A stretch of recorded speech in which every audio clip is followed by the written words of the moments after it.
I had 2 daughters, and my daughters were struggling with some of the same things that I struggled with, the exact same things. The bullying never stops. And I just said, not on my watch. Not only did I wanted to make sure that my girls knew who they were from inside out, I wanted to make sure that every girl knew who they were. Go into the impossible to make the impossible possible. We need to realize who defines us. Let's talk about the message, I define me. What stands out to me is this whole idea of being empowered, self-empowerment, and knowing who they are as young adults, knowing what role they play in this world. Retreats offer girls an opportunity to connect with each other on another level. You create something out of nothing on a daily basis. What would you tell that little girl? I would tell her that I'm fearless, and that if I want it, it's mine.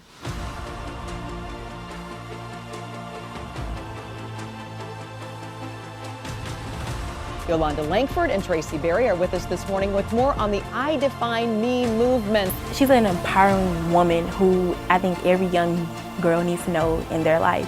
So what we need you all to understand is mental wellness is everything. Today is all about you.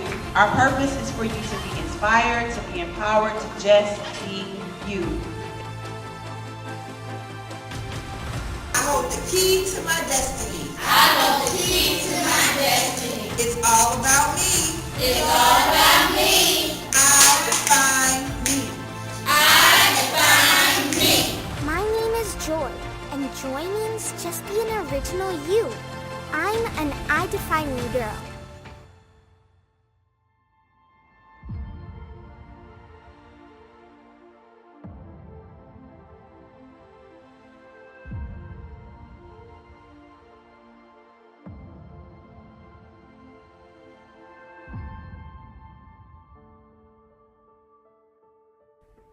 Tracy Berry is a little girl from St. Louis, Missouri, born to a teen mom who had me at 15, who said that you would break the cycle. A little girl who dealt with bullying, people calling me names, saying that my lips were so big I could scoop ice cream with my bald-headed self. And realizing that words hurt. When people tell you sticks and stones may break your bones, but words will never hurt. Realizing that words do hurt.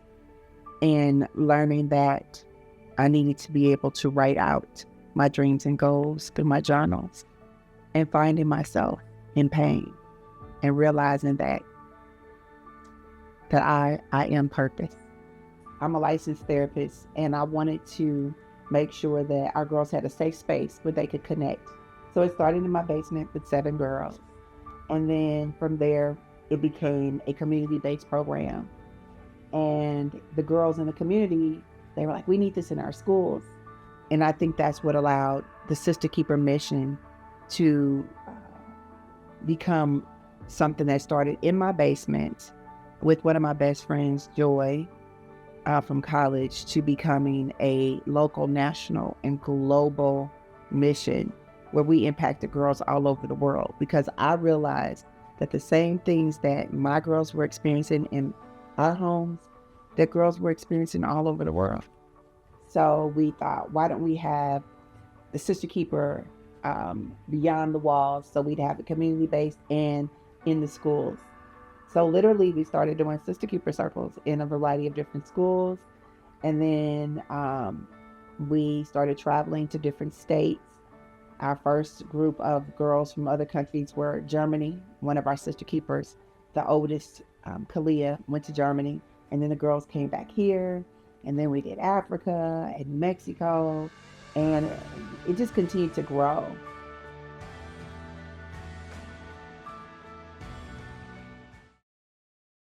I define me. As a young lady, an individual with a dream, living in this society, I'm breathing in the positivity, a unique piece of art that was shaped to make a change in this world. I've listened to the stories of my sisters. I heard the cries, but see, I will stay strong. I will be by your side. Sisters, we have to fight through the struggles together. See, we define us, not society's net worth. I'm defining me as Khalia Margot Grant, making a change. I define me. Khalia Margot Grant, now Benson. SistaKeeper started in 2002 in my basement and in our basement. And then 2004, it became the local, national, global movement. But the first group, the first circle that we had, you were a part of it. You've been there from the beginning. You're the reason why. What was it like for you to know that this would be something that years later now it's still going? I think as a child, I didn't realize the impact that it would have today. As a child, it was like, my mom is making me do something. I don't know if I want to do it. And I had to share so many girls with you. But it took me maybe around high school for me to realize how being a SistaKeeper, being around other girls my age, and hearing that I was not alone in certain situations really changed me. I know that a part of you starting SistaKeeper was due to me feeling alone and not really having that self-confidence, dealing with bullying, not feeling loved, and really learning how to love myself, how to validate myself. And because of SistaKeeper, I was able to define who I was in high school. I was able to thrive in college, and it's because I am the woman I am today because of SistaKeeper in the basement. So yeah. Yes, I love seeing the evolution of Leah. And I want to go back to in the basement prior to that, just giving you your first journal.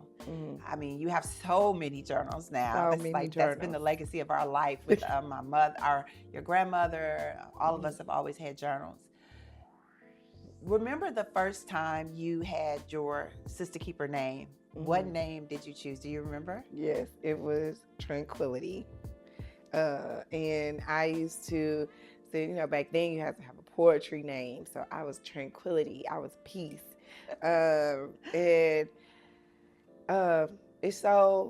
It's so funny to hear that was my poetry name, because that's something right now that I'm trying to embrace in my life, is to have peace. And so, yeah, I thought that was so cool, having a poetry. And you did a great job. I remember the first time that I didn't know that you had this poetry thing in you. I love writing. And I told you, you wrote a poem. I'm like, you wrote this? I said, do you think you can memorize it? And then you came in the kitchen and you were like, and I define me, Khalia Margot Grant. Oh, yes, you do. And that's how we started wearing the t-shirts, and everything continued.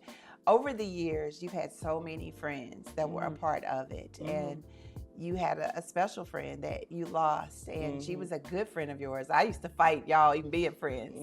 But we went on retreats. I remember us going to a conference, and we said we wanted to fill stadiums one day. How was that experience being a part of it with some of your best friends? I've met so many women through SistaKeeper. I think the beautiful thing about community was when you walk next to someone and you see them with the shirt, you're like, a SistaKeeper is you, a SistaKeeper is me, a SistaKeeper is we. And so I feel that it built relationships. I think that sometimes as women, we really feel like you don't know what I'm going through.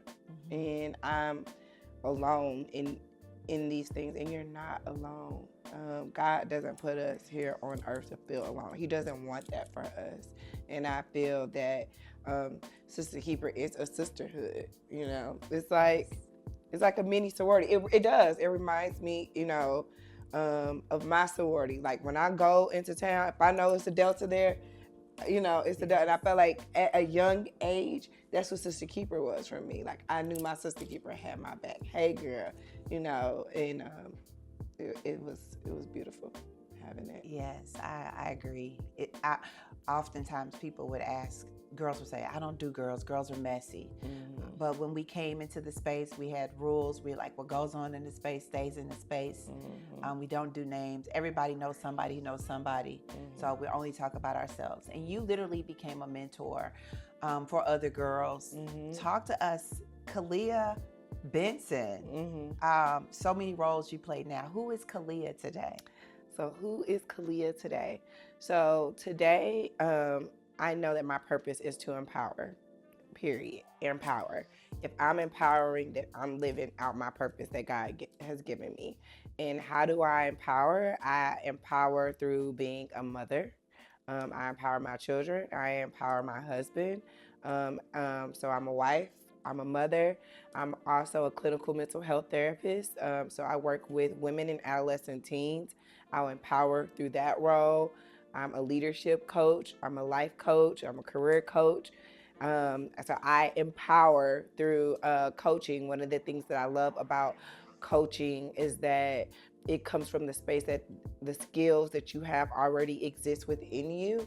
And so I'm just empowering you through powerful questions for you to discover how can you best utilize the skills that God's giving you to help you achieve your goals.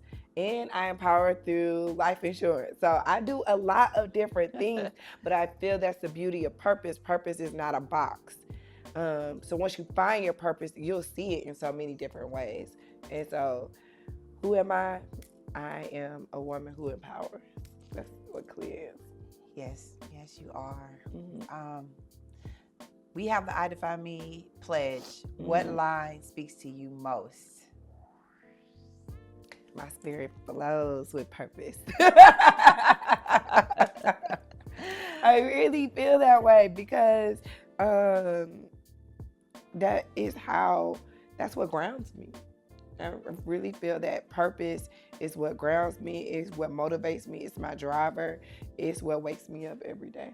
So, you know, and as we have been through this journey the entire time from the beginning to the end, or to the next revolution or next evolution of the next chapter, you walked in my shadows. And people will say, you're Tracy 2.0. You're not Tracy 2.0. You are Khalia Margot Grant Benson.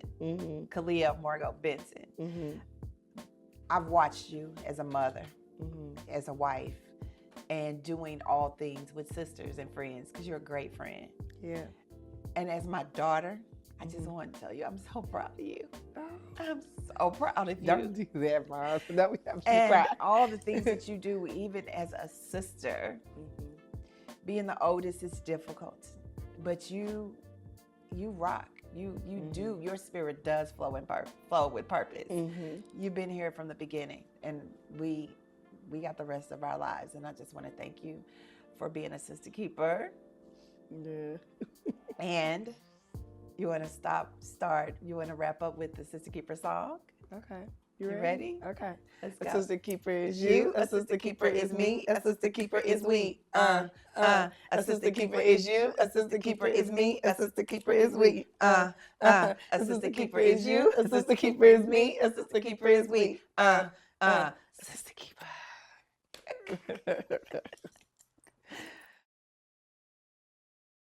I saw that my daughters were going to experience some of the same things that I experienced. And I said, God, I don't want them to struggle. I don't want them to struggle. Show me.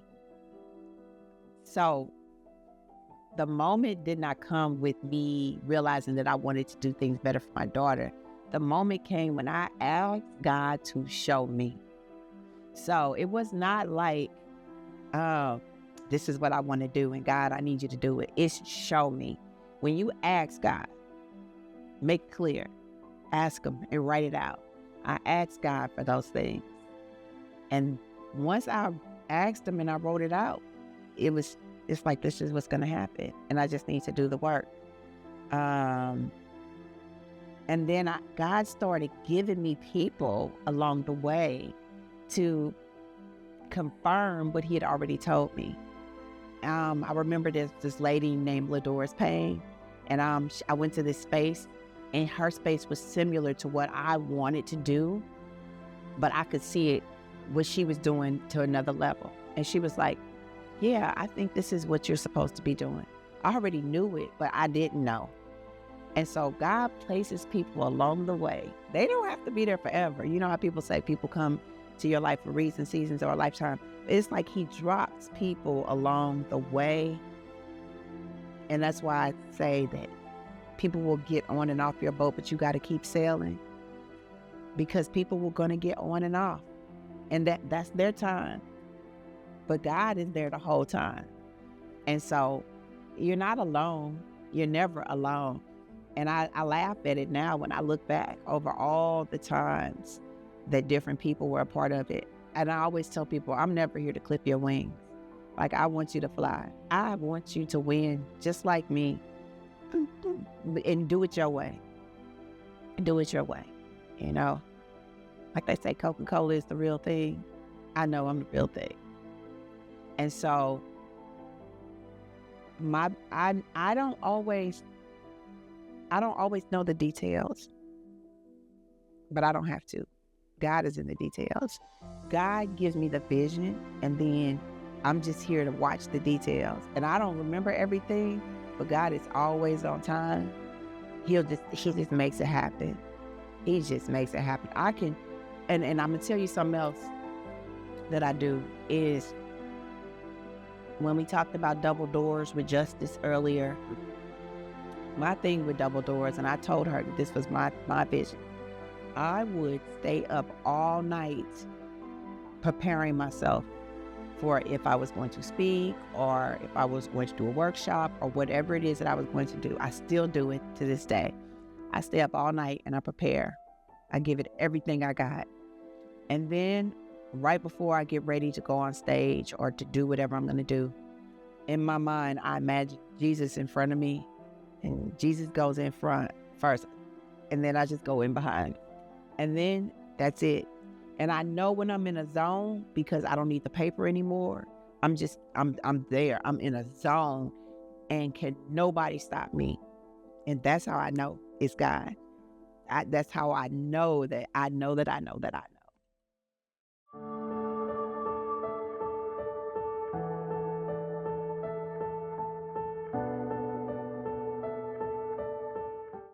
It's so good to see you as a woman, a whole woman. Yeah.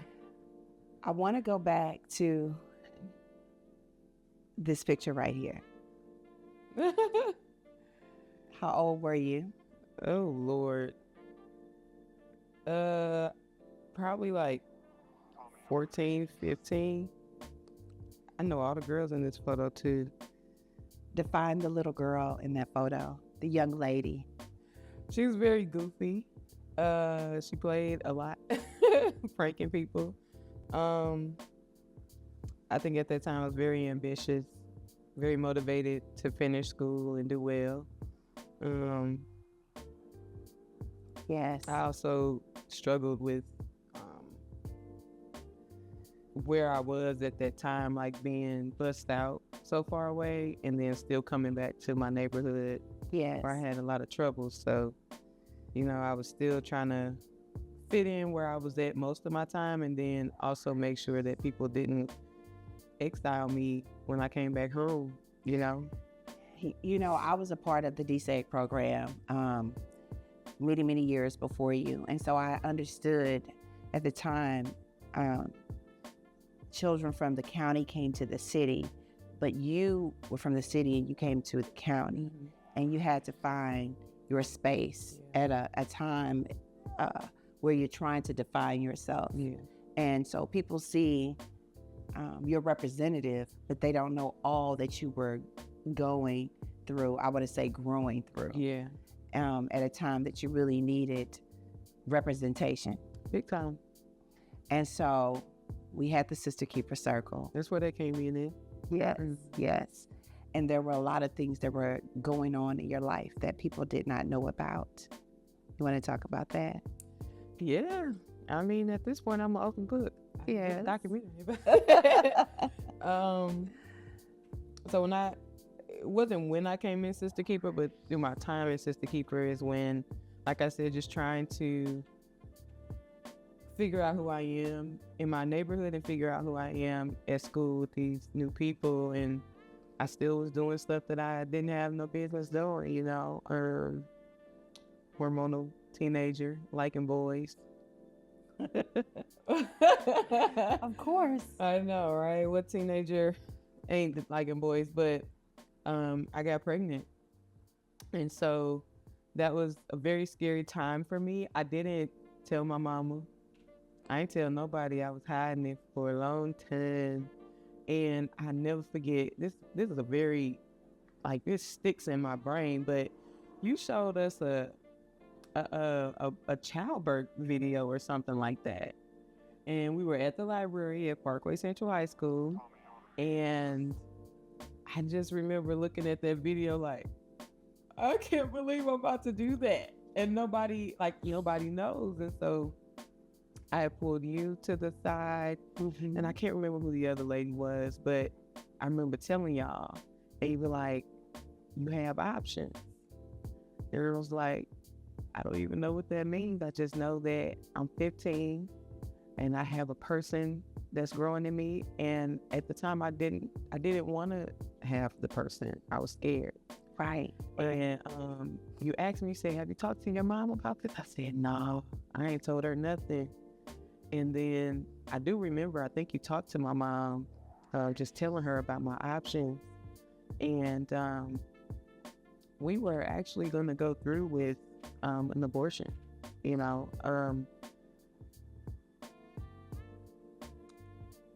Yeah, we were going to do that. Yeah. And then my mom, she was going to sign off on it for me because at the time that's what you had to do. And then the day of the appointment, she decided, no, you're going to have this baby. And I just remember being so upset, you know, like, why me? But once she made that decision for me, I came back, and through SistaKeeper is where, you know, I got the support that I needed to in school. Like, yes, I felt confident. Whereas before it was like, other girls in my school can afford to like not have to go through this type of humiliation, but I couldn't afford to do that. And I would feel like I was on the basketball team and I was in the track team, and I would feel like, okay, all these white girls, they looking at me like, oh my God, you know, like I'm less than or something like that. And they're asking me, am I coming back to the team when I have my baby? And am I going to finish school? Are you dropping out? Like, I feel like I had a lot of people doubting me. But when I came to the SistaKeeper circles, those were the times where I felt like my bump was accepted and like, you know, I wasn't judged for being a pregnant teen mom. You know, it's so interesting that you say that, because what you didn't know during that time period, and I was a licensed therapist, so I wanted to talk to you and meet you where you were, but that my mom was 15 and she got pregnant with me, and she told me that I was going to be a cycle breaker. And, you know, looking back at you then and look at you now, you literally are a cycle breaker. And you are a mother and you are a wife. and that baby is now she's at college. Yeah. Lord, she's 19 now. And I remember when she turned 15, 16, 17, and I was just like, Lord, please don't let this child have the same experiences that I did. Right. Like, you know, she's like, well, I'm not gonna be like you. And I'm like, I didn't know how to take that, you know, whether being like me was a good thing or being like me was a bad thing, you know? But it's a journey. Yeah. I didn't want to put my journey on hers to as if that was going to be her story, because she has her own life, her own personal. One of the lines in the I Define Me pledge is, my story is my legacy. Yeah. And I think about your legacy. What is your favorite line in the I Define Me pledge? Girl, a mosaic of people live in me. Of course. Because it is a lot of people who have lived in me. I'm a mother of 6. Yeah. So, but even aside from, birthing children, that line, a mosaic of people live in me, is really about my ancestors and the people who have come before me, which is why the work that I do, is so important to me, to keep reaching back, finding creative ways to tell our stories and recreating images of us, and ensuring that people see not only the power and strength in Black women, but just the beauty and all the things that we are. The beauty and all the things that we are. Yeah. You are the definition of queen. Like you are, like her eminent does reign when it comes to you. Yeah. We talk about SistaKeeper girls become I Define Me women. When I say I define me, when you say I define me, who are you today? Because you do so much. I do. So that is that's a loaded question. Okay. When I define me is when I think of what I define me means to me today. Yeah. It's not the titles that I hold. It's the things that I do to fill up my dash. I have a number in front of my dash. I have the dash. I don't have the numbers on the end of that right now. So my focus is to fill up the dash. So that's how I define me, are the things that I'm doing, the way that people feel, how I affect people, how I impact people. And yeah. You are a creator. You create something out of nothing on a daily basis. What would you tell that little girl? Girl.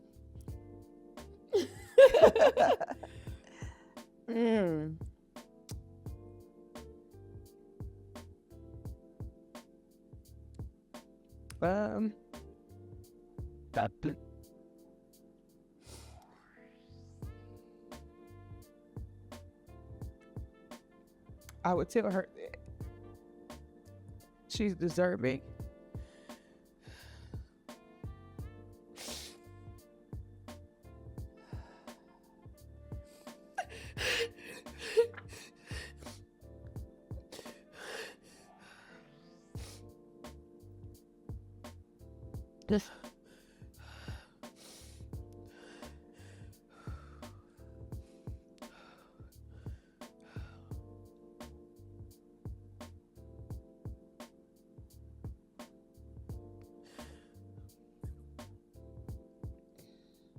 That she is wealthy.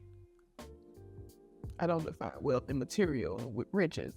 I define wealth in relationships and the people that are around me, the quality of people that are around me.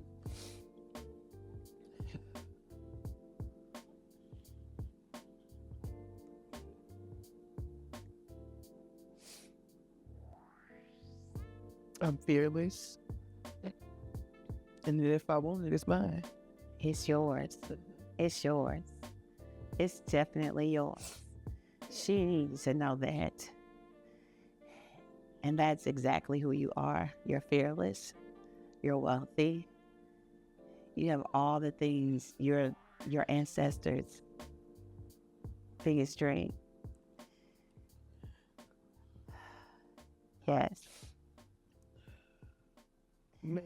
It's something to see you today in all of the work that you have done, and you travel all over the world, creating in so many different ways, capturing moments that will be here for a lifetime that your children can see and your children's children can see. We talk about the SistaKeeper song, and knowing that even today, seeing you're still growing. you're still growing. The lifelong learner. And the value of mentorship and being able to pour into others. I've seen you do that. You come into the schools now and work with our girls, and even, I don't know how you do it while you're traveling all over the world and being a mother and a wife. I don't know. Okay. I gotta say, it's probably my husband. Yes. That matters. It does, because you all are a team. You definitely are. Yeah. But as a team, because that's what we are and that's what we will always be, we always used to sing the SistaKeeper song. Do you remember the song? I just remember the end of it. You ready? You, a SistaKeeper is me, a SistaKeeper is we. A SistaKeeper is you, a SistaKeeper is me, a SistaKeeper is we. A SistaKeeper is you, a SistaKeeper is me, a SistaKeeper is we. I still sing that at your events when you do it. I'll be in there jamming, okay? That's my cut. That's your cut. That's our cut. I'm a therapist, but like I said, I always wanted sisters, but I wanted my girls to have community. I wanted them to have a program that represented them. Sure, we had Girl Scouts and that probably was it, Girl Scouts at the time. But I wanted something for them, literally, for little Black girls to see each other. They all had journals. I was like, they're going to have journals. They're going to have a snack because they love good food. And I wanted them to value sisterhood. My daughters don't look alike. One's darker complected. Their features are different. One was taller, one was shorter. They were dealing with different things. I wanted them to know the value of sisterhood and to know that, we say it today, we don't compete, we are complete. Even in a talk show, me and Yolanda or Lady O, we're very different. But our differences is what makes, I think, make it work, because we do have more in common than we do different.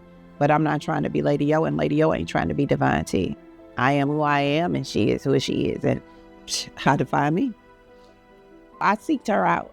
She, I've done conferences for years, and she was the executive director for a program, another nonprofit, and she was looking to do a girl summit. And everybody told her. Everybody told her she needed to get Tracy Bria McGhee. And so she contacted me, and I did the conference, and it was cool. And then I wanted to do a conference, and she has 2 daughters, and I have 2 daughters. And I went to her, and I said, hey, I'm trying to do this, and I want to do it where we go from state to state and do we went to do the HBCU conference, and we filled the stadiums. And she always says she knows a little bit about stadiums, and she, she's dope. She's smart, she's beautiful, and she had done the conference with the girls before. So I said, let's do this thing. And we came together to do it, and we did one at University of Missouri St. Louis, where I graduated from. We did one we went to do one at a predominantly white institution, private, which was WashU, and then we did it at HBCU at Harris Stowe. Huge game changer.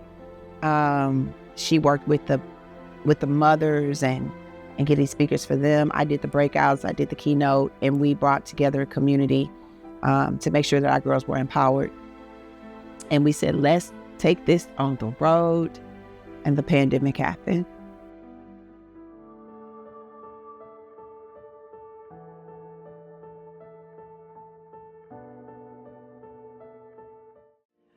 Thank you so much for being in this space. When I look at you, I go back to when you were a little girl, 22 years ago, being in a SistaKeeper circle with all of your classmates. How did that feel for you? Transformational. It was an experience as a youth that was unlike any other experience. Although I come from a matriarch family, a lot of aunties, a lot of girls, a lot of women empowerment in the family, being outside of my family group and with the girls that were special for me at school. And I think you came at a time where,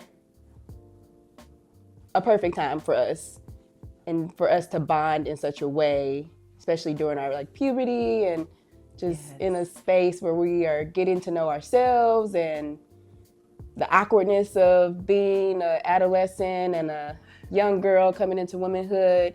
It was a great time for us to like gel and really create solid bonds with one another. And those bonds truly sustain us and are sustaining us into adulthood. Many of the girls from which, if I had not talked to them for years, when we connect, is like it was yesterday. We have a strong sisterhood across space and time. I love it. I remember giving you all journals. Was that your first experience with the journal? Yes, yes. You know, every girl got to choose their name. Do you remember what your name was? Oh, yes, I'm Style Z. And you are to this day. Yes. You are. I have a surprise for you. I kept some of your work, and this is one from when you were 12. Would you like to read it? I would. Read that out loud for us. And check out Style Z, STYL, no E, and a Z. That became my rap name like throughout the way. So, but I'll read it. It's titled Creativity. So, I am very creative in my own world. I can be who I want to be, do what I want to do, choose things I want to choose, doing new designs, drawing out the lines, roaming around, being free, knowing nobody could take from me my creativity. Take my money, take my gold, turn my youth into old, but you would never have my creativity because it is inside of me.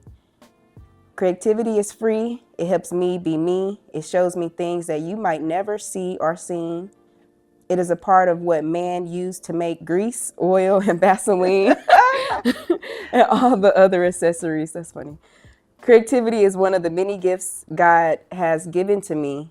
Creativity shows you a little more about me.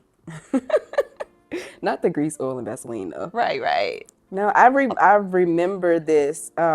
And my memory of the words, especially in the beginning, were as if it was not my words, as if it was like in a book or that I read it somewhere or somebody else's poem.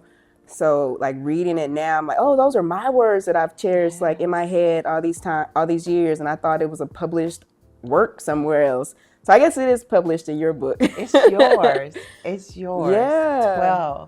12 years old. I love that. We talked about how the group of girls or the circle of girls connects you all to who you are today. So who is Sandy Style Z today? Style Z, I am first a being of love, light, and energy. That's actually how I introduce myself in most spaces these days. Really sitting into my humanity and first shedding all of the titles, which took some time, and still actively working to decolonize ways and beings of the oppressor. But when I thought about who the I am is, I am a being, and then I'm made of love, light, and energy. So that's who Sandy is today. Sandy, in my roles and my activities, I am called mom, I'm called sister, I am called wife, I am called organizer, I am called reproductive justice activist. I am called so many names, but liberation is that star. And really the liberation is to get to the I am of who we are beyond the limitations of this world, beyond the limitations of oppressive systems.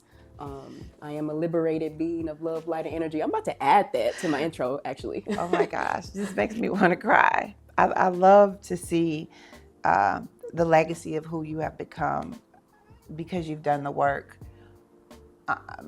You know, we have the pledge, the I Define Me Girl Pledge, because you are definitely a keeper to our community. What line of the pledge speaks to you most? So many lines. First of all, there's like all of them, but 3 or 4. And if I had to really window it down, it's the very first one of I am who I am. Yes. And it goes into both the I am of self and the I am created with the greater creator and the co-creation relationship we have together. I am who I am. I love that. I love that. Speaking of I am who I am and we, you remember the Sister Keeper song? Oh, yeah. Yes. You ready? Forever ingrained in the head. Yes. Okay, here we go. A Sister Sister Keeper Keeper is you, a Sister Keeper is me, a Sister Keeper is we. A Sister Keeper is you, a Sister Keeper is me, a Sister Keeper is we. A Sister Keeper is you, a Sister Keeper is me, a Sister Keeper is we. A Sister Keeper is you. Oh, yeah. I love that word, Sister Keeper. I've been a Sister Keeper since 7th grade, and I'm now a junior in high school. And at first, I really didn't understand what a Sister Keeper was, but as the years go on, I really understand, and I'm very grateful that Tracy made Sister Keeper. Tyra. Yes. Lena Jackson. Looking at you, I still see the little girl that was in our school-based program, as well as being in our community-based program. Yeah. You are one of the few that transitioned from school to come into our circles here in the community. Mm-hmm. What grade did you start? In 7th grade. 7th grade. Mm-hmm. Talk to me about the 7th grader. Tell me about Tyra in 7th grade. So, you know, I was going through a lot of things, you know, just personally, and I'm sorry. Can you start over? Okay. So I was like going through a lot of things, you know, and in real life, I don't remember 7th grade, just like, you know, trauma response, just blocking it out. But one thing I definitely remember is Sister Keeper, you know, and just like being around the girls and being around you and giving, you know, something to look forward to every week. You know, one of the things about the program that you were in, you were part of the desegregation program. Yes. So you caught the bus from the city to the county in a time where you were really trying to define yourself. And so oftentimes the classroom didn't look like the girls that you grew up with in your community. Yeah. So you were able to be a part of a group where we met once a week for the year. And you didn't really want to be in Sister Keeper, did you? No, not at all. No, I remember Mrs. Washington, she was like, oh, I have this program. And I was like, I'm good. No, thank you. You know, but in the long run, it definitely helped. You know, it definitely shaped me in so many ways. Talk to me about mentorship. How important is that? I think it's really important because, like, a lot of times, like, people, you go through things or you're experiencing things and you don't know, you know, how to really grow from things. And it's good to have someone, you know, on the outside looking in, and someone who's been in a lot of places you've been before, who's like obviously further, you know, and it's good to have someone to look up to, you know, because someone positive to look up to. So. I know that I take mentorship very seriously. Yeah. So back then it's a little different than today, where I was able to, we were in school, we were in community, you were able to come to my house, like I could pick you up, we could eat together, like all those things were really necessary for us to develop this bond. Yes. Part of that was us knowing that being a Sister Keeper meant being a Sister Keeper for life. Yeah.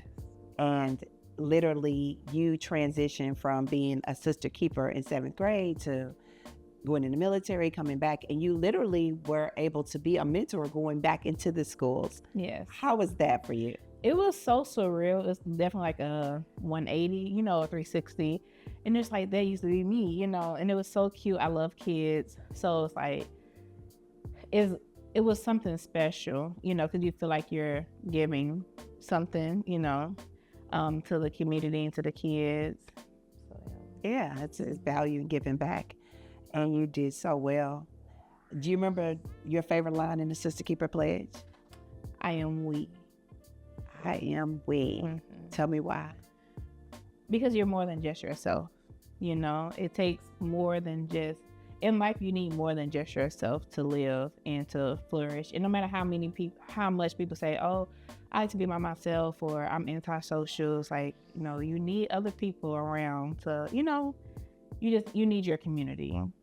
It's interesting that you say that, because when I think about I am we, I also think about community, church. I literally was able to see you in your church environment. Yeah. And you have so many roles. Everybody knows you because you are a leader. And talk to us about the I Define Me woman that you are today. What do you do? Who is Tyra as the I Define Me woman? So right now I'm a director of a youth homeless shelter. I feel like it's still like the mentorship, giving kids something that they need, something that they don't know that they need, giving them someone to look up to, I can't say I am powerful, but I am a positive person for them to look up to. And they need that oftentimes. Like you said, when you're going through trauma, on the outside looking in, there's this mask. Yes. And you want to be tough and you want to hold it together. Absolutely. And you don't want to be vulnerable because people take advantage of vulnerability. But you've embraced that. Yeah. And there's this balance that everybody can appreciate. And it's a beautiful thing to see. I want to ask you if you could go back to that little girl that was struggling to define herself, dealing with things that no one was aware of. What would you tell her? What would you tell that little girl? Little Tyra. That it all works out, just one day at a time. And, I would tell her that she's beautiful, that she's precious, and, it all works out in the long run. It all works out in the long run. Who defines you? I do. Who does? Who defines you? I do. You define you. That's right. Yes. I define me. Say it with me. I define me. All right. You better. Let me tell you something. I don't know if you remember this, but you showed me. I remember one time I took you home and I had never been on the South Side, like deep on the South side. Okay, deep South, for real. Right. State streets. I was so glad to have you in the space to show me and to navigate. Yeah. And I just want to tell you, I remember the conversations in the car because I was afraid. I was scared. Yeah. I had not been on that side of town. And it's something when you as a little girl are going to a space or a neighborhood that you know nothing about. Yeah. You've been in the military. You traveled all over the world. Yes. What was that like for you? Well, I'm still traveling, but I feel like it's a reminder that it's more than just you. It's a reminder that God is real. It's a reminder that sometimes it's like surreal, because you look at things like, oh my God, like God made this, but God also saw fit to make me, so that's why I enjoy traveling. I like to learn about different people, different cultures. I like to try new things and just see. That's it. That's the whole I am we. So you told us what you would tell the little girl Tyra. What would you tell other girls that are like, I don't want to be in SistaKeeper, I don't want to be an I Define Me girl, or I'm afraid to step out of my comfort zone? What would you tell them? To try it out, because at the end of the day, you don't know what you don't know. So I would tell them to try it out and just give it a chance. That's it. Do you remember the SistaKeeper song? Yeah. You ready? Of course. A SistaKeeper is you, a SistaKeeper is me, a SistaKeeper is we. A SistaKeeper is you, a SistaKeeper is me, a SistaKeeper is we. A SistaKeeper is you, a SistaKeeper is me, a SistaKeeper is we. SistaKeeper.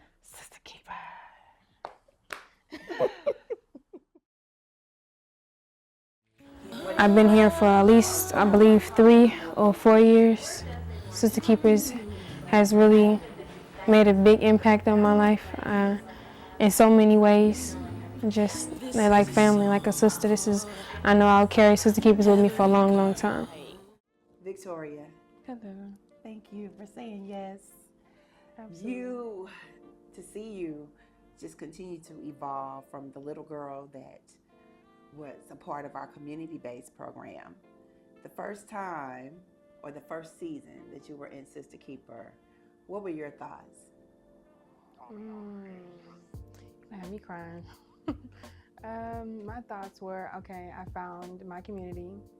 Yeah, those are my thoughts. I had a place to be, to express myself physically somewhere. I had an outlet for that, but I didn't have a place to express myself, you know, with my words. Mentally, Mentally, spiritually, emotionally, yes. Yes, I remember there was a time where I think you were a boxer, were you not? And so that physical piece is important because we are fighting in a controlled space where you have to be disciplined. But in SistaKeeper, it was about you being able to communicate and use your words. Yes. You said you found your space. We called it a SistaKeeper circle. What did that mean for you to be around girls that were trying to define themselves? At what age was that for you? I don't remember. It had to be 11, maybe. 11 up, I want to say. I don't remember. It was, I want to say, middle school, in the midst of middle school, or going right into coming out of middle school, going into high school. Yes. Somewhere around there. But for me, I'm sorry, ask the question one more time.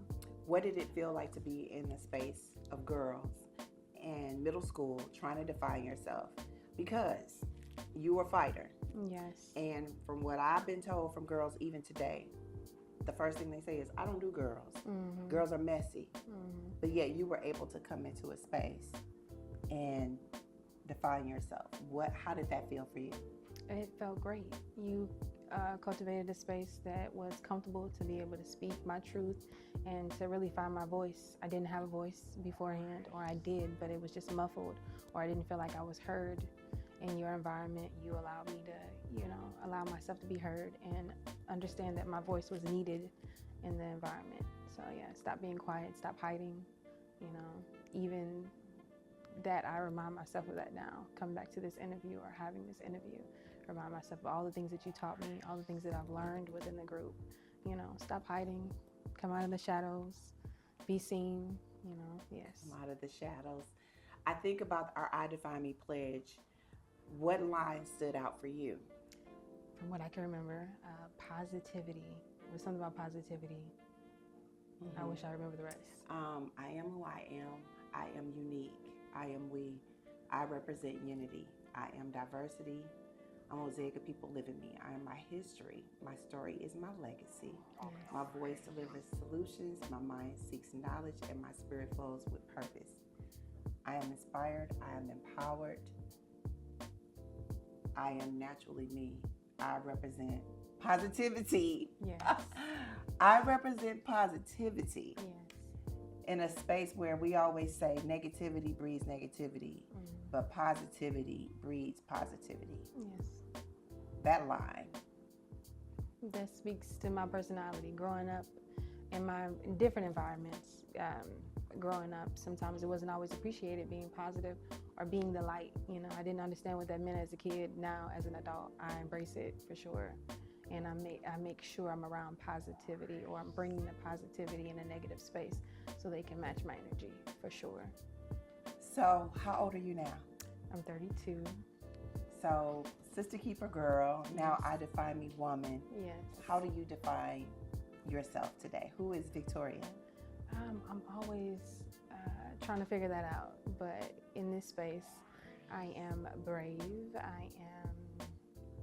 I'm everything. I am brave. I am kind. I'm loving. I am peacefully me. I'm positive always. I have my moments, of course, but now I know how to be all of the things and stay true to who I am. Yes, staying true to who you are is so important in today's society. We always said, I define me, not society. Yes. In the workplace as a professional, because holding it together as a woman, personal, that's a whole thing. Yes. But professionally, where do you see yourself? What are you doing? Currently, I'm not doing anything.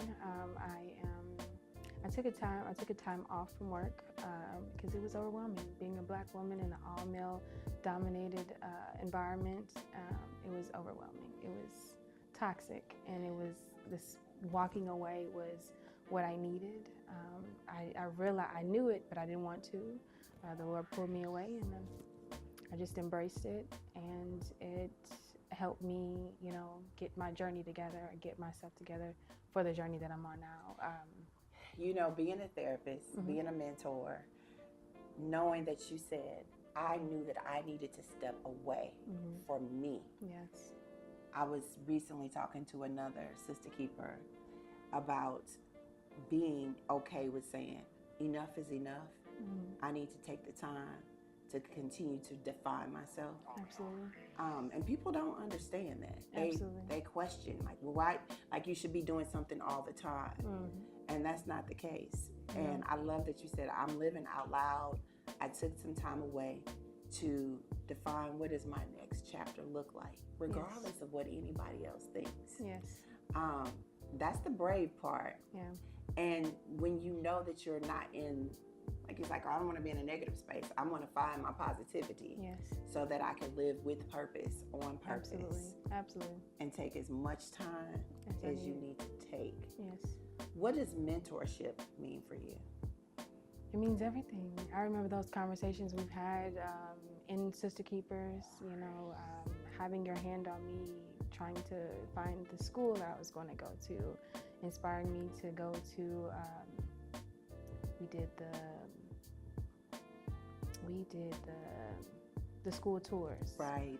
Seeing all of just that alone, you know, didn't think that I didn't want to go to school. I didn't have aspirations to go to school, and you inspired me to do so. So yeah, mentorship means a lot. I definitely, I do that in my life now with my nieces and nephews, for sure.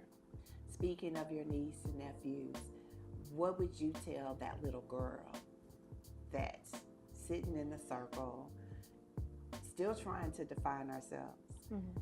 But what would you say to that little girl or any little girl in middle school trying to figure out who is she, who is Victoria? What would you tell that little girl? Embrace who you think you are until you figure it out, but keep on going. Don't stop. You know, you'll figure it out. Tomorrow is here just for you to figure it out. Tomorrow's another day for you to figure it out, and it'll get better as the day goes on. It will. Yeah. It will. Part of being a SistaKeeper is being a SistaKeeper for life. Absolutely. And there are things that every time that I talk to you, you have so many resources. Mm-hmm. And oftentimes people say, I don't know what my gifts are, but you have many gifts. Yes. And oftentimes that's the struggle. Like, which gift do I narrow in on? Absolutely. Whether it's a hobby or sport Mm-hmm. or just pulling out that journal and defining it. Mm-hmm.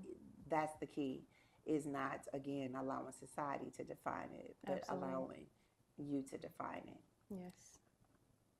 Tell everybody who defines you. I define me, for sure.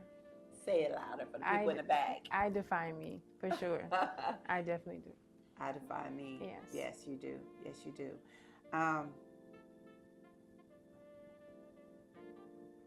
When I see you today, all I know is I had 2 daughters.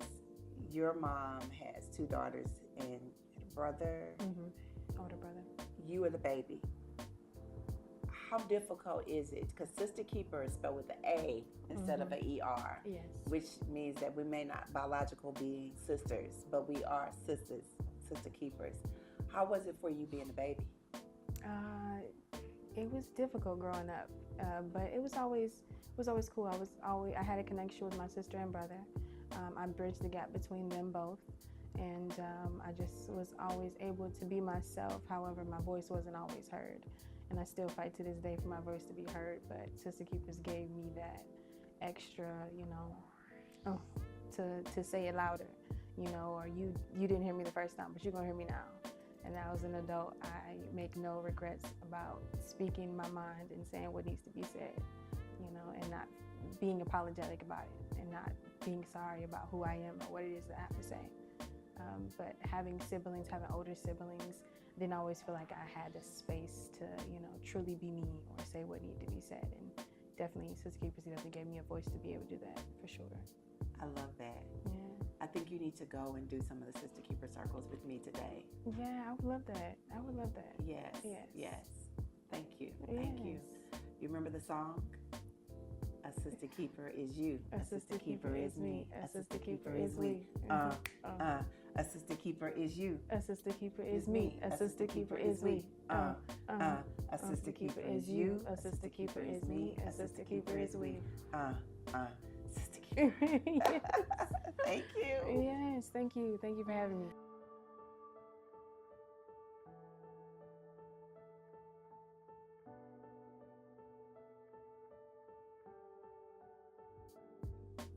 Lena. Yes.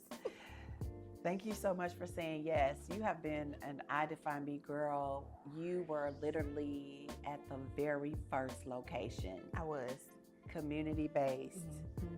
How did that feel for you, being a part of Sister Keeper? It was rough for me because I came in very quiet, very shy. I think we met the summer right before my senior year of high school. And so it was very, okay, new people, new environment. And I just had to get used to it at first. But once you get in and you get settled, like a couple of sessions, that's family. And it felt like family. And one of the people that you used to work with is still my mentor. She's still in my life. She's still a big part of my life. So I have no regrets about doing anything with you. Whenever you call, it's always a yes. So yeah, absolutely. I remember when you received your letter to your college, you got into my Howard. You got into your Howard. Yeah. And you brought the letter to Sister Keeper. You're like, we're like, this is our first baby that was accepted to HBCU. Yep. And we posted it on the refrigerator and everything. And we were so excited. I remember literally us coming to your school to see you in your dorm and everything. We said Sister Keeper for life. Yes. Talk to us about the value of mentorship. What does that mean to you? Oh my goodness. I don't know where I would be without it. When I met you, I was very lost. I had just lost my grandfather. And I was dealing with that transition because he was a huge part of my life. More of a father figure than a grandfather. And so I was really trying to navigate all those feelings on top of high school and teenage and all of that. And so I needed more guidance outside of family because, family they're not going to tell you everything you need to hear. I'm not going to take that back. They're going to tell you the things you want to hear, but not really push you to the path that you need to be on. And so I feel like between you and Sister Keeper and everything I gained from that, I was able to carve my own way even better than what my parents raised me to do. So you've had so many different parts of your journey, to the I Define Me girl, to now a I Define Me woman. Who is Lena, the I Define Me woman? How would you define yourself today? Oh, well, it has definitely changed recently. Oh goodness. I don't ever say my full name, but I don't say my full name. I am Lena Otey-Myton Jackson. I am a gift from God. I am the African miracle in America. I am the daughter of a king. I am me, and nobody else can be me. And I'm stepping into a new phase. I'm stepping into motherhood, which it's still weird to say, but I'm extremely excited. And I know I not only have my family and my partner's family, but I also have the village that my parents created for me and that I also created for myself. I love that when you say the village that your parents created for you. Your parents have been a village to the community as well. And so it's evident that you have many gifts. Which gift, which you've shared with us, with our girls here, even on the hot seat in the community-based circles. What gift do you nurture most now? I'm still a chef. Chef at heart. I say chef by heart, passion, talent, experience, debt, title, all of the things. Cooking that's my passion. That's my love. That's probably my first love. I love to nourish and take care of people in that way. And that's my greatest gift. And it's so good. It's so good. The name of your business is? Doré. It means golden in French, and actually named my company after my grandfather who taught me how to cook. And golden was his middle name. So. Yes, yes. It's something about being an entrepreneur, and you've been exposed to so many different entrepreneurs. Who's been an entrepreneur for you? Back in the day, we had like the yellow pages and the white pages and the black pages, but to be able to be under mentorship when it comes to being a chef, how influential has that been for you? I grew up, I think, in a really unique time in St. Louis, where technically I'm an 80s baby, but I really grew up in the 90s. But Mama Marquita with La Patisserie in the Loop in the 90s, that was one of the staples in the community. And then once I got to grade school, one of my best friends, her grandmother also owned a restaurant further down in the Loop, closer to Hamilton, Marion's St. Louis Rib Company. And so I got to see Black women thrive with their own businesses.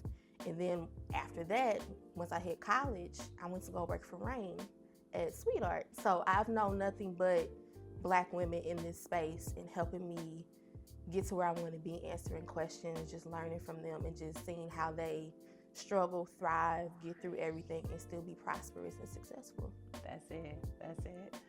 Tell us, what would you tell this young girl that's going off to high school, going off to college, first time in a whole nother state, HBCU? What would you tell that girl? Oh, goodness. Live for you. Don't make decisions for anybody else. Live for you. And that's going to resonate with a lot of people just because you're raised to, at least for me, I was raised to, do this, and I did that. And I feel like once I got to college, because it was so, not strict, but once I got to college, I was afraid to do anything. I was afraid to get in trouble. I was afraid to go to these parties and not go to class the next day.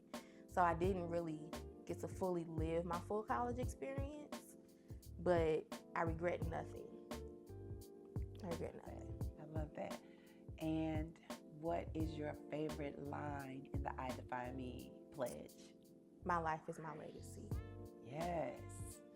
My story is my legacy. You are a legacy. Talk to us about being a legacy. You gotta start your own. You might be a part of other people's branches, but there's a certain point where you plant your own root. And I've been at that phase for a minute, and now I'm starting to. Now people look at me as a mentor, which is still weird, but you are a whole tree. Okay, I understand. But people come to me for advice, and I have little sisters and stuff like that, and my godchildren, and you never know how people are watching you walk. And that's the one thing I've definitely learned over the years. Like, people are still looking, like, no matter what, and they're looking at everything, the good, the bad, and they're still proud of you. It's people you barely know. But yeah. I'm so proud of you. I've watched so many of you all thrive and continue to thrive in this new chapter of your life in motherhood.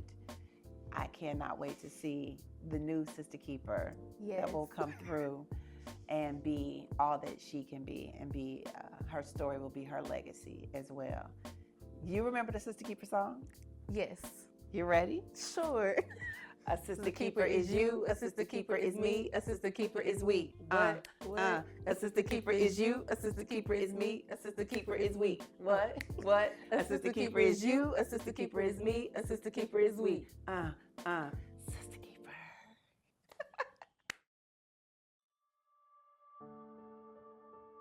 No longer playing with these cards that life has to deal. I pick my own hand and I have a deck full of queens. And it's true when she said, I am a SistaKeeper, and yes, I define me. And I know she told you the same thing, so you have it too. The key to set you free on your journey to Nia. I define me. Justice Key. I won't even say your government name. Justice Kiana Mczkinney. Yes. Now people know you as Key or Justice Key. But I remember the little girl that stepped inside of the classroom, not by choice. You want to tell us what that experience was like for you? I was afraid. I remember being afraid. I remember being nervous. I remember feeling like I had got in trouble because the principal at the time, she called my full name over the intercom. Yes. And I was like, what I do? I'm like, I had a good day. Like, I ain't getting into it with nobody. I ain't get smart with nobody. I had a good day today. And my dad had already dropped off the permission slip earlier that day. So it's like everybody was playing with me. So she was like, you know, I got some I want you to see, and I got some people I want you to meet. And I'm like, okay. And I'm just following her to this conference room. And then she pushed me inside. And I was so nervous. I really wanted to run back out the door. But I sat down to figure out what it was all about. And that's when the journey began. Mm-hmm. How old were you, or what grade was that? I was in 7th grade. Okay. Yeah. Okay, and how old are you now? I am 33. Wow, 33. Mm-hmm. So you went to the school-based program, eventually came over to the community-based program, and you've been a SistaKeeper ever since.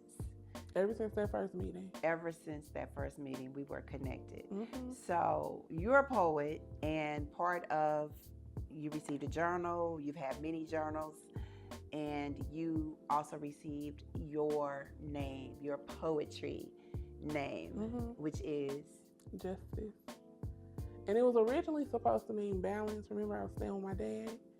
So we picked it for balance, but I think justice just fits me perfect. Even at my job, I go by the name Justice. People don't call me by my government name. Like if you call me, yes, if you call me by my first name, Kiana, it's like that's how I know somebody's serious. Like, okay, they're serious. But yeah, Justice is just the name that I picked. We picked at 14. Yes, we did. And it has stuck with me throughout my whole lifetime. I always think of justice. I'm like, it's just us. Like, it's always going to be just us. Being a little girl in a space where you dealt with bullying, we've talked about that many times. You've been the bully. You've talked about that many times. And girls say, I don't do girls. Like, girls are messy. How was our SistaKeeper circles different?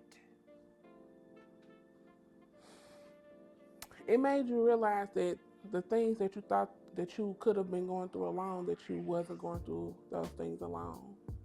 Everybody felt like they was in a space where they were being bullied, or felt like they was in a space where they had to take up for themselves, so they became the bully. But SistaKeeper circles let you know that you wasn't going through things all by yourself. It's somebody in a circle that's going through the exact same thing that you're going through. And from it, you was able to build friendships and bonds with people that carry throughout your whole life. So it's really a space that made you feel safe, made you feel seen, heard, protected. Yeah. I think about the journals, because every girl received a journal. And we talk about having that ballpoint ink pen in your hands. How did writing define Justice Key? So for me, writing was everything. Before I learned that my voice was my superpower, before I learned how to use my voice, I had started writing at the age of 11. So I think I told you this story before. I was going to my aunt's car to get something out of her trunk, and I found 2 poetry folders from a man that was in prison. And in the folders, he had his poetry. And I had never heard of poetry before, but I liked it. And I was like, I could do this. I was always in the mirror anyway, talking and practicing. And I was like, I could do this. So I started writing poetry, and I will wake everybody up in the house so they can hear what I had to say. But poetry literally saved my life. Writing saved my life.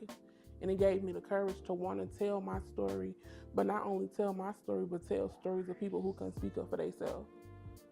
So I remember the first time that I heard you do what we call spoken word in our circle. And then I felt that, like, for me, mentorship means everything is for life. and we went to our first girl assembly to then speak to other girls. Do you remember when we went? Did we go to Alton? Yes, we did. We went to Alton, and I Illinois. I told my dad was raising me, so I told my dad, I'm like, Dad, I want to go. I really want to go. And I had to miss school that day. But my dad trusted you from the very beginning because I had never shown interest in nothing like that before. So the fact that I showed interest in this, what I wanted to do, he was full-on support from there. Even to this day, he's one of my best friends and supporters, but he really believed in me. But yeah, I had to call out school for that day. Yes. Yeah. We had lunch and everything. We had a good time. We did. Tell me, what is your favorite line in the I Define Me pledge, the SistaKeeper pledge?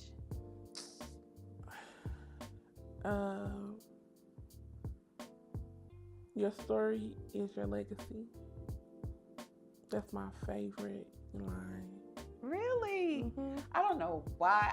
So if I thought that you would say, because like you do poetry pieces, and I'm always trying to title it because you were like, nah, I don't know what that's. Because I never title my stuff. I thought you would say, I hold the key to my destiny because you're just as key. But my story is my legacy makes sense because you literally are a legacy. Tell us why my story is my legacy.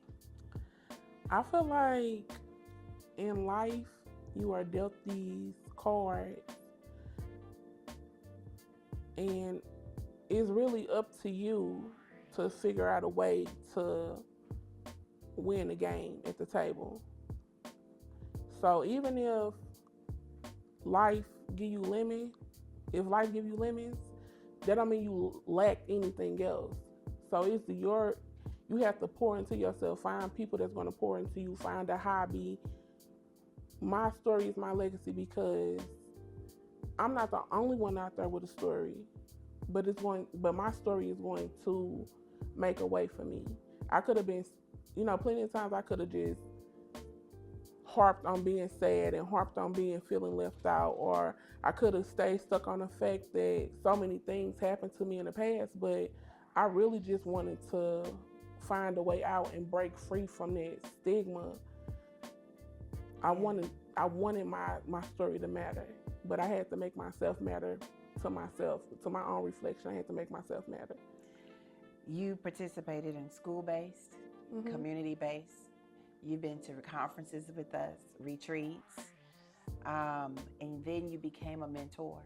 You became a mentor to the other girls, literally working in SistaKeeper. Who is the I Define Me woman today? Who is Justice Key today? Justice Key today, no matter where I am, I'm always teaching, learning, and sharing my gift. Because the gift don't leave you. It's already in you. So no matter where I am, I'm teaching, learning, and sharing my gift with other young girls who I want them to know that their voice is their superpower. And I want them to walk in a room and be true to themselves and stay authentic. I want them to walk in a room and not have to compare yourself to nobody else in the room because you are beautiful and you bring something to the space. So the I Define Me woman, doing things my way, creating my own peace, and staying true to who I am. Yeah, that's it. Well, you now know the value of being a SistaKeeper. We know that we're local, national, and global. And you like to travel all over the world. Being a SistaKeeper, I think, also allows you to be able to know that wherever you go, as long as you have you, then you're good. You even take SistaKeeper like trips, I Define Me woman trips by yourself, right? Yeah, I definitely do. And I feel like that's just the part when I found out that I could trust myself to get on a plane and go as far as I wanted to go. You remember the first time we went on the plane? We had the whole plane. So funny. We had the whole plane to ourselves. And being that was my first plane ride, I have never gotten on a plane like that and it's been empty like that before. Me either. So I feel like that was the first great experience. I was just happy to be there. It was. It was turbulence. You was like, Justice, we ain't supposed to be feeling this. Tell everybody about Double Doors. double doors was something we started because I realized when you was taking me places with you to conferences and different things like in different events, every place that we enter, we never had to hold the door and go behind each other. It was always a double door and we always walked in at the same time. Yes. So double doors was symbolic to me because it meant where you go, I go, and where I go, you go. And I feel like on our journeys, we have some similar things in common, but we're still ourselves. But it's like in my mind, like I'm always thinking about you, and you always with me, even when you're not with me, you know. And I'm always thinking of you. Like, long as my mentor know, I don't care what nobody else got to say, you know. Like my family and my mentor, as long as they know, they'll hold me accountable if I'm wrong. But double doors that's what that meant to me. No matter where we are always together. You know, for me, it was important that we walk through those doors together. Growing up, I didn't have a lot of mentors, like physical mentors. My mom had a village of women around me, but my mentor was Dr. Maya Angelou, and we were able to experience walking through those double doors together. Yes. Tell me, how was your experience meeting Dr. Maya Angelou as well? It was everything from her introducing herself, from her taking her time to learn how to spell everyone's name correctly. It was everything. And I was so nervous to meet her because I was in a space where I had just dropped out of high school. So everybody had these fancy things to tell her that they were studying. And I was, in the whole time, I'm like, what do I say? What do I say? And it was like, just tell your truth. And right there in that moment, that's when I learned that it's so important to just live in your truth and be who you are. That was so important to me. That was a lesson that I learned that day that I carried on with me, and I'm going to carry with me throughout my whole life. And at the end of our talk, Maya Angelou, she was like, she, you know, popped me on my hand like a grandmother, and she was like, you take care of yourself, you hear me?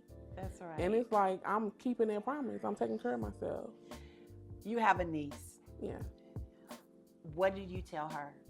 What do you tell her when she gets to your age, when you were in SistaKeeper? What would your message be to her and all the other little girls? My message to Lena and to every other little girl would be, you matter. You are seen. You are heard. You are valued. You don't have to try to be something that you're not. You can just show up in the space being exactly who you are, and whoever's in that space is going to love you for who you are. Whoever needs to love you is going to love you for who you are. That's right. That's right. And don't forget to use your voice. Speak up for yourself. Don't let nobody make you be quiet. Speak up for yourself. Don't lose your voice. Speaking of using your voice, you ready to sing the SistaKeeper song? Yeah. You ready? Mm-hmm. Let's go. A SistaKeeper is you, a SistaKeeper is me, a SistaKeeper is we. A SistaKeeper is you, a SistaKeeper is me, a SistaKeeper is we. A SistaKeeper is you, a SistaKeeper is me, a SistaKeeper is we. SistaKeeper. SistaKeeper is just a place where I can hang out with other girls, and I've been in it since I was 8, and I'm 13 now. And it's just a place where I can let go of all my anger and talk to older girls and young girls, and they understand where I'm coming from. And I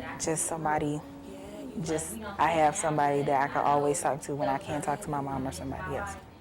Bria McGhee, I remember when SistaKeeper first started. It was because of you being the middle daughter and your older sister, Khalia, both going through things at different times of your life where it was so needed. Tell me about your first experience being in SistaKeeper. Oh, wow.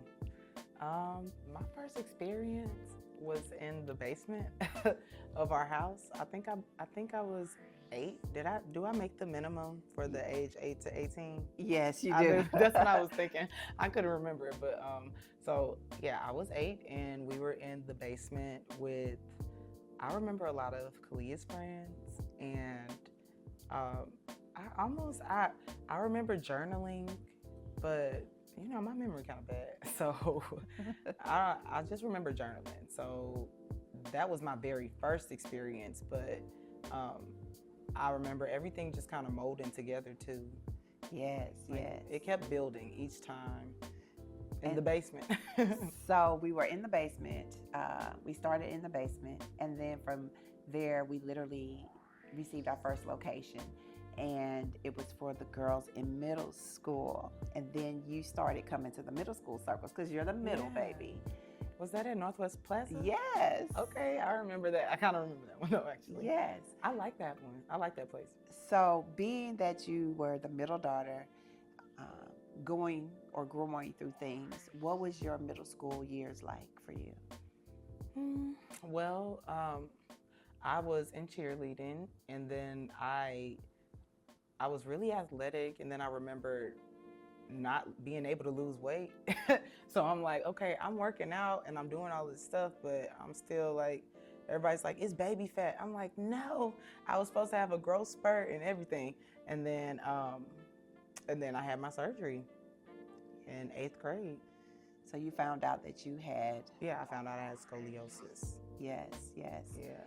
At a time in your life where you were really trying to define yourself. So you are the sister keeper, the I Define Me girl, and we were very specific in making sure that your shoulders were uneven. So you received a surgery where they straighten your back, and you literally started defining yourself.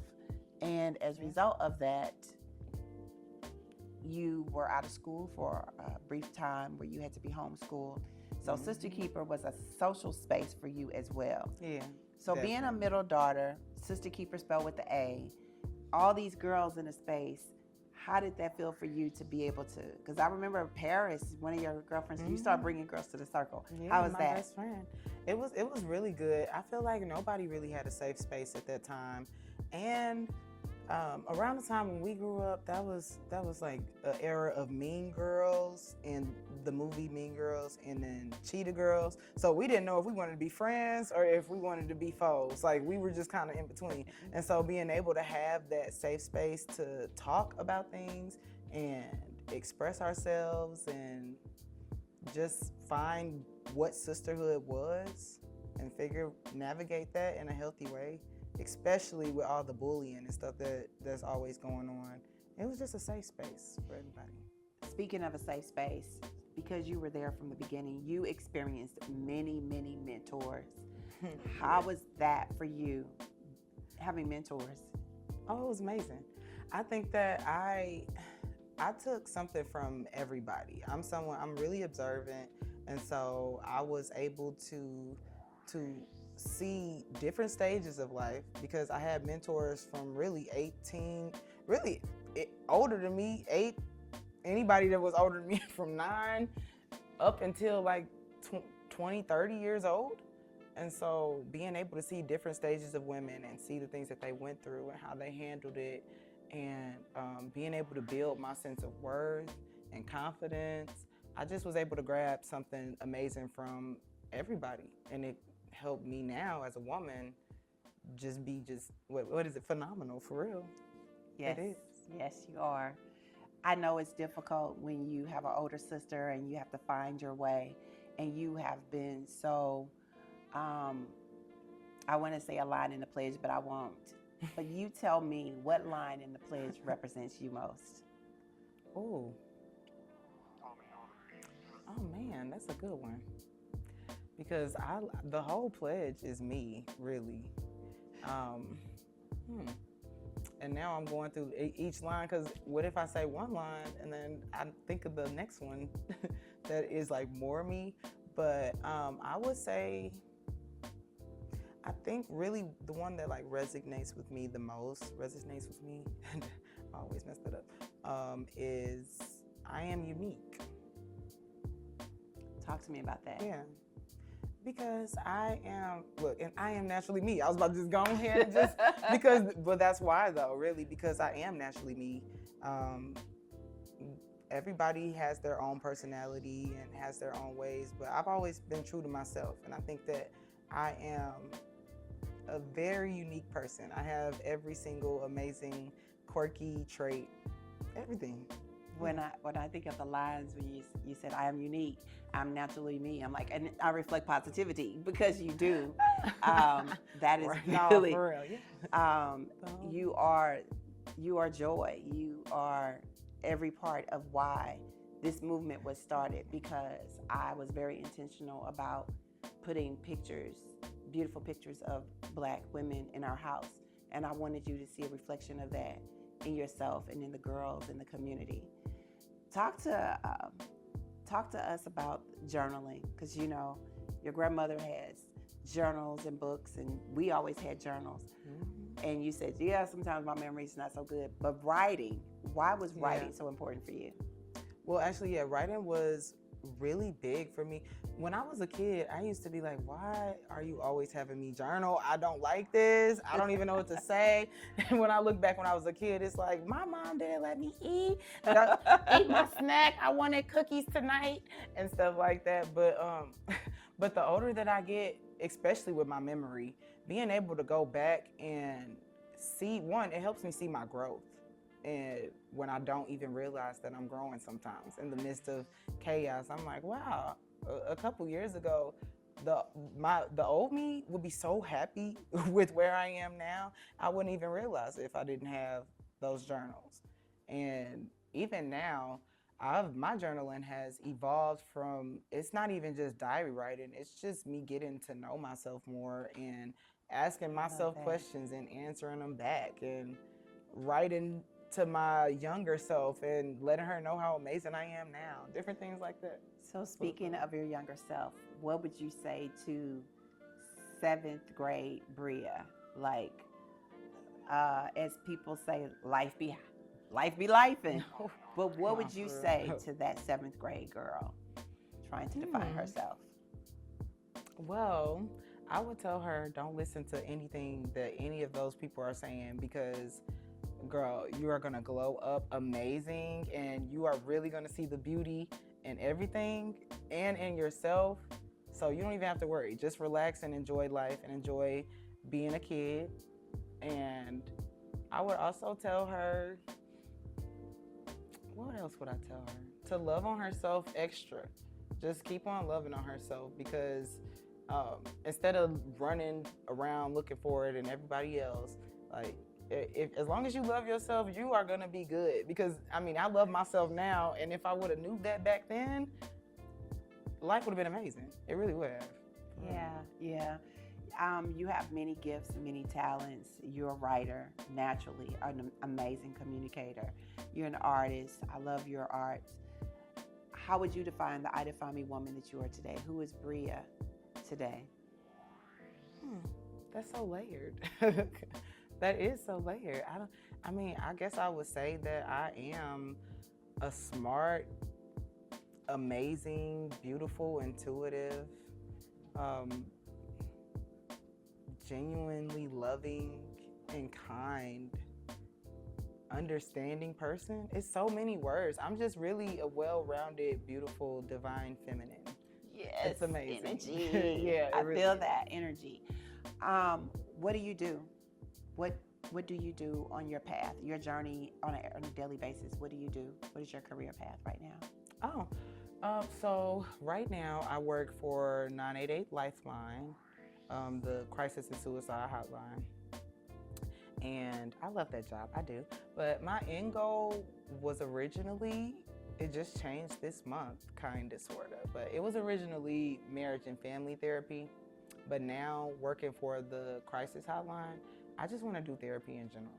I think I just want to do therapy for all ages, all genders. You've been a therapist your whole life. Didn't I even know, know right? it, right? No, yeah, that's actually why I went to school for psychology, because I'm like, okay, I am a therapist, might as well get paid for it if I'm gonna be doing it for free with everybody else. So yeah. Yes. My last question is, you, from a different perspective, you came in like you were kind of pushed into it. Nobody signed a permission slip. in your school. You watch this Right. go from local, national to global. You actually have 360 been a mentor. How did it feel for you to then walk into a classroom and be a mentor to those girls? It was amazing. It brought my energy, and it was almost like a full circle moment, you know, to where it made it all make sense. And it made even more of everything that I learned make so much more sense too, being able to teach it to people. And because, you know, if it's in you, yeah, it's in you after you learn it, but actually seeing the difference that it makes to other people and how it affects other young girls and their life, literally from the stage of us walking in the doors and them having SistaKeeper on. I've seen girls, and I feel old because I done seen girls grow up myself, and I'm just like, oh my gosh, I remember when you were 8, and now I'm like in the club with you, and you look beautiful. So yeah, it's nice. I love it. The story continues, the journey continues. Of course, you know the SistaKeeper song. Are you ready? Yeah, of course. Let's go. A SistaKeeper is you, a SistaKeeper is me, a SistaKeeper is we. A SistaKeeper is you, a SistaKeeper is me, a SistaKeeper is we. A SistaKeeper is you, a SistaKeeper is me, a SistaKeeper is we. A SistaKeeper. Hey, you know a fun fact? You know I made that. You remember? Yes. We were sitting right in front of Bread Company, and I don't know, I guess I was just saying it, and she was like, say that again. And I was like, if you get me a shortbread cookie from Bread Company, I'll do it. And then he was like, okay, I'll do it. And I did it, and then here we are. Yes. I forgot about that too, literally Yes. until we were just saying it right now. That's it. And you know what? We have it on the CD as well. I know. You gotta listen. Baby me. Oh, we do. Yeah. Being a middle daughter is difficult. I already know.